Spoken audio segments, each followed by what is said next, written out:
ഓ നമോ നാരായണ.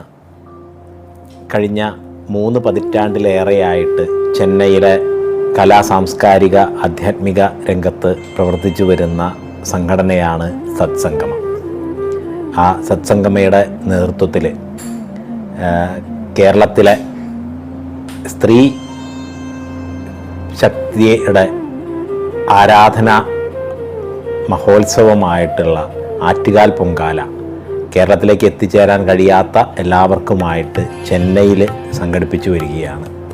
അപ്പോൾ ഈ വർഷവും കേരളത്തിൽ പൊങ്കാല നടക്കുന്ന അതേ ദിവസം മാർച്ച് 3-ന് ഈ പൊങ്കാല ചെന്നൈയിലും നടക്കുകയാണ്. അപ്പോൾ അമ്മയ്ക്കുള്ള ഈ പൊങ്കാല സമർപ്പണത്തിൽ എല്ലാ ഭക്തജനങ്ങളും പങ്കാളികളായി ആ അനുഗ്രഹത്തിന് പാത്രീഭൂതരാകണം എന്ന് അഭ്യർത്ഥിക്കുകയാണ്. എല്ലാവർക്കും എല്ലാ ആശംസകളും ഗുരുപരമ്പരയുടെയും ദേവതകളുടെയും എല്ലാ അനുഗ്രഹങ്ങളും ആശംസിക്കുന്നു.